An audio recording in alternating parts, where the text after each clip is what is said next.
猎物，却是没能杀人的寒风。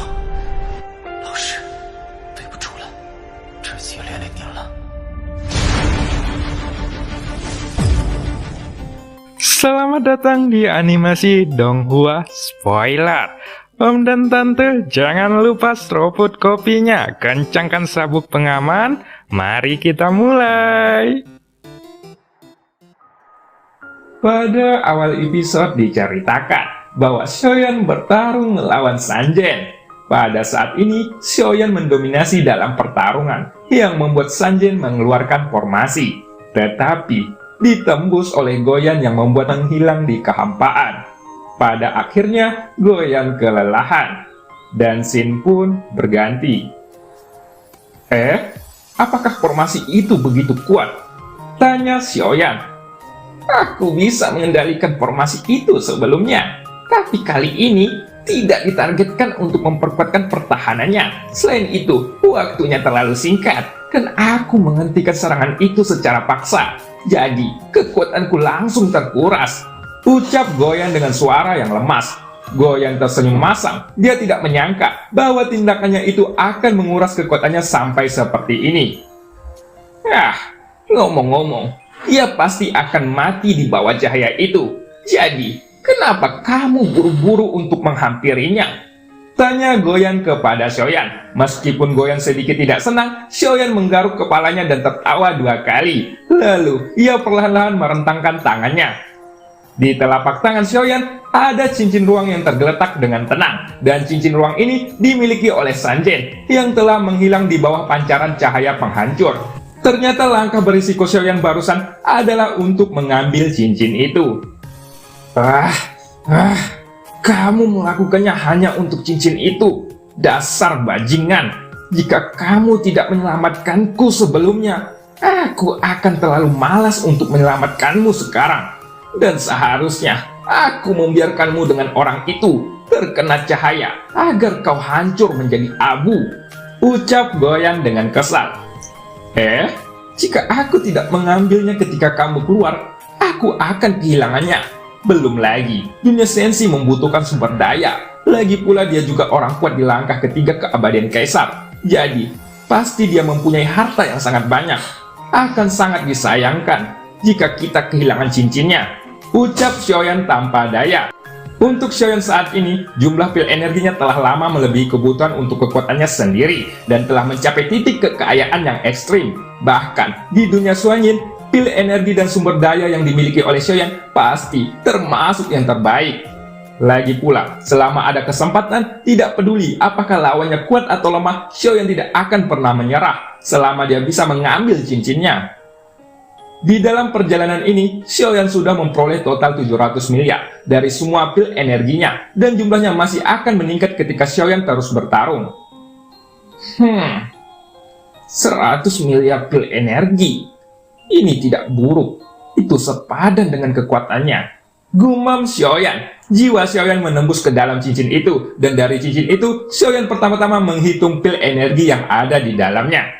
Setelah itu, Xiaoyan dengan cepat mengumpulkan pil energi itu. Pil ini bukan untuk dirinya sendiri, tetapi untuk dunia sensi. Orang itu memiliki banyak di dalam cincinnya, dan sepertinya dia mempunyai sifat yang sama sepertiku. Dia selalu berhati-hati.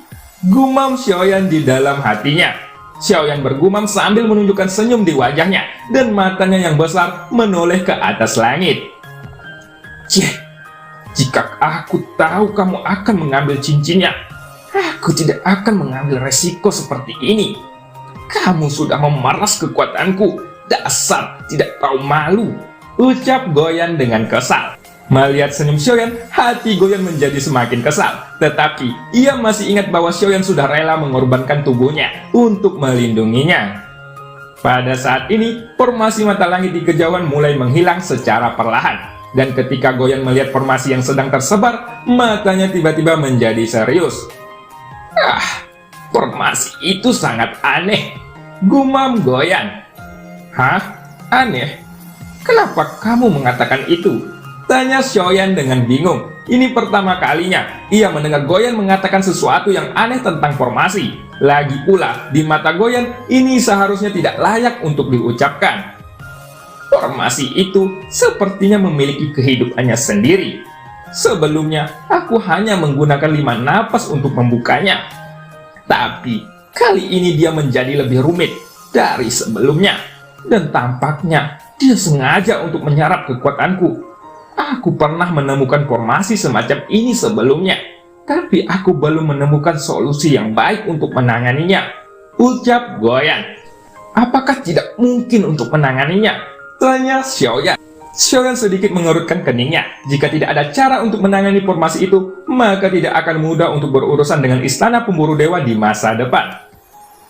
Bukannya tidak mungkin untuk ditangani, tetapi itu akan membutuhkan waktu yang lebih lama. Jika itu menjadi lebih kuat dan semakin rumit secara bertahap, jika dihancurkan, maka akan semakin sulit untuk mengendalikannya. Ucap Goyan. Bukankah karena jumlah retakannya terlalu banyak? Tidak mungkin untuk menghentikannya. Tanya Xiaoyan. Apakah kau bercanda? Selama itu masih sebuah formasi, pasti ada cara untuk menanganinya. Tetapi dalam hal kerumitan dan kesederhanaan, semakin menghancurkannya, maka akan semakin lambat retakannya. Asal kau tahu, di dunia ini tidak ada formasi yang tidak bisa ditangani oleh Tuan Goyan. Ucap Goyan yang berkata dengan marah. Meskipun wajahnya sudah terlihat kelelahan, Goyan masih sangat percaya diri di dalam hatinya. Sementara itu, ketika Xiaoyan dan Goyan sedang berbicara, Hujan bergegas maju dan mengepalkan tinjunya kepada Xiaoyan. Aku berterima kasih atas nama bintang langit. Kuharap kamu bisa membiarkanku kembali lebih awal. Ucap Hujan. Hujan menunjukkan kepahitannya. Ini karena ia sudah mendengar apa yang dikatakan oleh Sanjen, bahwa bintang langit sudah dihancurkan. Oleh karena itu, Hujan sangat ingin kembali ke bintang langit, yang merupakan tempat dia menggunakan hidupnya untuk menjaga. Baiklah, tapi aku akan pergi bersamamu. Ucap Xiaoyan. Xiaoyan yang tidak menolak permintaan Hujan, dan dia berkata dengan sungguh-sungguh. Setelah pertempuran selesai, kelinci Bingyun datang dari sisi yang jauh, dan dia melihat sekitar untuk beberapa saat. Lalu tiba-tiba ia memandang Xiaoyan dan berkata, Istana Dewa Pemburu terlalu menghina kemampuanku. Setidaknya, 1 dari 8 orang Kaisar Keabadian harus dikirim untuk datang ke sini. Bukankah itu mereka meminta masalah? Ucap kelinci Bingyun. Kelinci Bingyun merasa bahwa Xiaoyan bisa membuat hal membunuh menjadi tidak aneh lagi dan harus terbiasa. Tunggu sebentar. Aku akan menangkap 2 orang kuat lain. Aku seharusnya bisa menemukan beberapa informasi berguna dari mereka. Ucap Xiaoyan dengan perlahan. Setelah selesai berbicara, sayap dewa di belakangnya langsung mengembun dan kembali melesat untuk mengajar orang-orang yang ada di kejauhan. Sementara itu, para pemburu dewa yang menunggangi binatang terbang terus melarikan diri. Sebenarnya, kecepatan mereka sangat cepat. Namun sayangnya, kecepatan Xiaoyan bahkan lebih cepat dari mereka. Beberapa saat kemudian, Xiaoyan benar-benar menangkap mereka berdua dan menjerat mereka dengan kabel pemikat dewa. Tentu saja, selama mereka ingin melepaskan diri, kabel pengikat dewa akan terus mempersulit gerakan keduanya. Tapi, tampaknya mereka tidak berani bergerak lagi. Xiaoyan tidak terburu-buru. Dia malah duduk bersila di punggung kelinci Bingyun, dan mereka pun berubah menjadi kilatan panjang. Pada saat ini, Xiaoyan baru saja meninggalkan daerah jurang kematian, dan akan memakan waktu beberapa hari untuk mencapai bintang langit dengan kecepatan penuh. Terlebih lagi, tidak ada jaminan bahwa tidak akan ada hambatan lain di sepanjang jalan. Sementara itu, Xiaoyan yang tengah duduk bersila di punggung kelinci Bingyun terus memikirkan banyak hal, dan dia pun berkata dengan suara yang ditransmisikan menggunakan kekuatan jiwanya. Senior gadis bayangan, ini sungguh merepotkan. Aku ingin membunuh mereka semua sampai habis tak tersisa. Ucap Xiaoyan. Bahkan, Xiaoyan tidak dapat menemukan di mana sosok gadis bayangan itu berada. Namun, menurut pengalaman sebelumnya, selama Xiaoyan menyebarkan kekuatan jiwanya kemana-mana, sosok gadis bayangan itu bisa mendengarnya. Di suatu tempat di dalam kehampaan yang gelap, dengan menyebarnya suara Xiaoyan, sosok ramping bisa terlihat menjulang di kegelapan itu. Pada saat ini dia diam-diam bersembunyi di dalamnya dan tidak bergerak, seolah-olah dirinya terintegrasi dengan kehampaan di sekitar. Bahkan, siapapun tidak bisa merasakan gejolak energi yang dikeluarkan dari tubuhnya. Dapat dikatakan bahwa sosok gadis bayangan ini benar-benar berhasil untuk tidak terlihat oleh siapapun. Tetapi, pada saat ini, dengan memegang senjata teknologi kuno gelap di tangannya, sebuah peluru batu yang memancarkan cahaya merah muncul di tangan gadis bayangan itu. Dia pun segera melihat ke dalam kehampaan dan memasukkan peluru batu ke dalam senjatanya. Kemudian sebuah suara bergema ke segala arah. Tapi, dalam kehampaan ini, suara seperti itu tidak bisa terdengar setelah menyebar sejauh 100 meter. Dengan jatuhnya Sanzen, semua pemburu dewa akhirnya melarikan diri. Beberapa dalam kelompok dan beberapa dari mereka masih berdiri di perkemahan mereka sendiri. Juga ada yang pergi ke arah yang berbeda. Tentu saja, alasan mengapa mereka pergi seperti ini adalah untuk menghindari pengejaran dan pembunuhan yang terus-menerus dilakukan. Pada saat ini, sosok yang paling jauh sudah melarikan diri sejauh ribuan kaki. Dan sosok inilah yang perlahan-lahan melambat setelah memastikan bahwa tidak ada yang mengejar di belakangnya. Tetapi pada saat kecepatannya menurun, kilatan merah tampaknya menembus, bahkan kehampaan. Tubuhnya pun tiba-tiba bergetar ketika dadanya ditusuk oleh cahaya merah itu. Dan ini ternyata tepat mengenai jantungnya. Tidak hanya itu, pada saat yang sama, ketika cahaya merah menembus jantungnya, seluruh tubuh orang itu pun bersinar dengan cahaya merah. Dan setelah beberapa saat, tubuhnya meledak dengan keras. Dalam kehampaan, sosok gadis bayangan itu terus mengisi peluru batu merah. Dan kilatan merah pun menyerang tanpa henti, serta bertebaran ke segala arah. Setelah beberapa saat, ada hampir lusinan pemburu dewa yang tersisa, dan mereka semuanya terkena peluru batu merah dengan cara yang sama. Segera, tubuh mereka meledak, bahkan daging serta darahnya mulai terbakar, berubah menjadi kehampaan. Sementara itu, ketika masih menunggu gadis bayangan kembali menjawab perkataannya, Xiaoyan menepuk kepala kelinci Bingyun dan berkata, "Ayo pergi, kita harus segera tiba di bintang langit." Ucap Xiaoyan dengan ekspresi menyakitkan di wajahnya. Akan tetapi, ketika Xiaoyan melihat Ujang dengan ekspresi khawatir, Xiaoyan masih bisa membedakan mana yang lebih penting dan mana yang lebih tidak penting. Jadi, tanpa ragu-ragu, Xiaoyan pun memerintahkan kelinci Bingyun untuk bergegas menuju bintang langit dengan kecepatan maksimal. Di sisi lain, di suatu tempat di dunia Xuanyin, sosok Yuqi duduk berjajar di bawah air terjun dan bersandar malas di kursi dengan memegang pancing di tangannya. Tuan istana, Sanjin juga sudah tewas di tangan orang itu, dan tidak ada dari ratusan pemburu yang selamat, ucap seseorang yang tiba-tiba muncul. Pada saat ini, sesosok seperti bayangan muncul dan tidak tahu dari mana asalnya. Ia berdiri di samping Yuqi sambil menundukkan kepalanya dan mengepalkan tinjunya. "Ah, apa yang kau bilang? Bagaimana bisa semuanya mati?" ucap Yuqi yang tampaknya sedikit terkejut. Dan sosok seperti bayangan itu pun sedikit mengangguk. Setelah mendengar kata-kata itu, Yuqi pun tiba-tiba terdiam untuk sementara waktu. Lalu, setelah menenangkan diri dan berpikir sejenak, dia pun kembali berkata, "Apakah semua itu dilakukan oleh kelinci Bingyun?" tanya Yuqi. Kini, sosok bayangan hitam itu pun hanya membeku di tempat dan menundukkan kepalanya karena takut. Namun, ketika dia kembali melirik tatapan dari Yuqi, ia pun akhirnya berkata, "Tidak, bukan dia yang membunuh semuanya," ucap bayangan itu. Segera, Yuqi yang sedang duduk dalam posisi malas pun langsung menegakkan tubuhnya, lalu perlahan menoleh untuk melihat sosok bayangan di depannya. "Apakah itu semua dilakukan oleh orang-orang dari dunia Senshi?" tanya Yuqi. Tatapan mata Yuqi berangsur-angsur menjadi serius, dan bayangan itu sedikit ragu-ragu ketika mendengar pertanyaannya.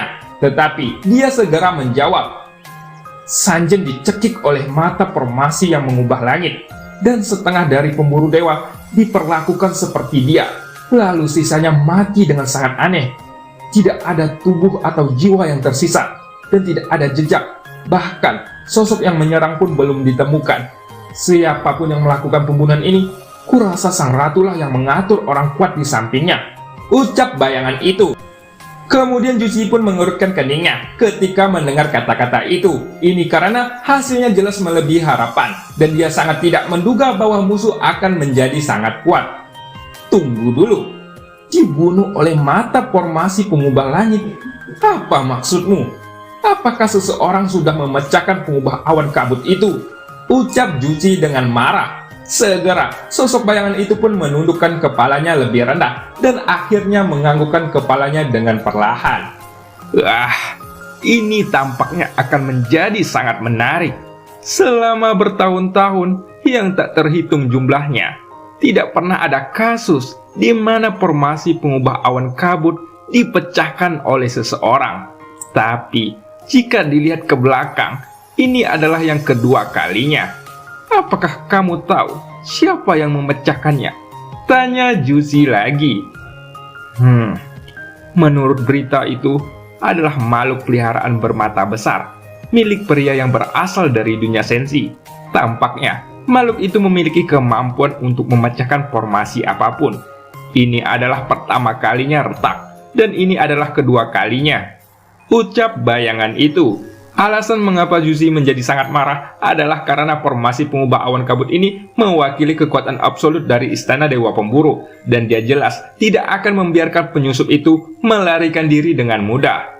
Justru, karena keberadaan formasi sengit seperti formasi pengubah awan kabut, Istana Dewa Pemburu mampu menarik begitu banyak kultivator di ranah Kaisar Keabadian, dan mereka yang tidak patuh akan dibunuh oleh formasi ini. Jadi, secara bertahap karena mereka tidak bisa mengalahkannya, sebagian besar kultivator Kaisar Keabadian ini akhirnya memilih untuk bergabung dengan Istana Dewa Pemburu. Dengan adanya perubahan ini, Istana Dewa Pemburu akhirnya memiliki reputasi kuat dengan menggunakan formasi pengubah awan kabut. Tuan Istana, 8 Dewa Abadi sedang menunggu di luar untuk melihatmu, ucap bayangan itu. Begitu masalah ini keluar, 8 Dewa Abadi jelas tidak bisa duduk diam, dan mereka bergegas ketika mereka mendapatkan berita bahwa formasi terkuat milik Istana Dewa Pemburu runtuh. Sosok Juzi pun mengangguk. Ini memang masalah besar, dan masalah ini harus ditenangkan secepat mungkin. Jika tidak, semua orang dari Istana Dewa Pemburu pasti tidak akan stabil dalam hal pasukan, dan mereka akan takut jika berperang. Namun masalah yang paling ditakuti adalah masalah internal dan eksternal. Belum lagi tentang pemulihan Sang Ratu. Jika para kaisar keabadian dari Istana Dewa Pemburu memilih untuk mundur, maka untuk Istana Dewa Pemburu sendiri kemungkinan besar akan kehilangan ancaman bagi Sang Ratu. Dan cerita pun berakhir. Sampai jumpa di episode selanjutnya. Beliterasi sama Bu Maya. Terima kasih like-nya.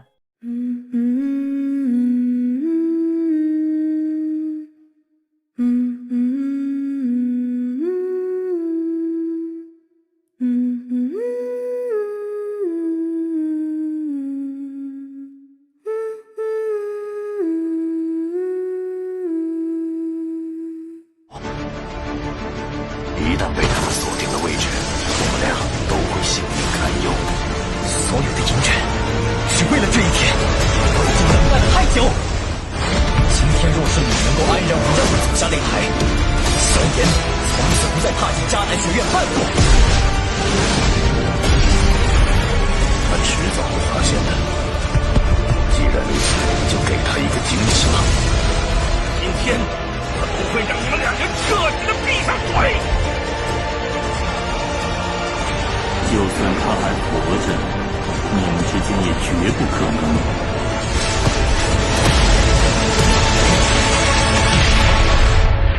加玛帝国云岚宗，萧炎回来了。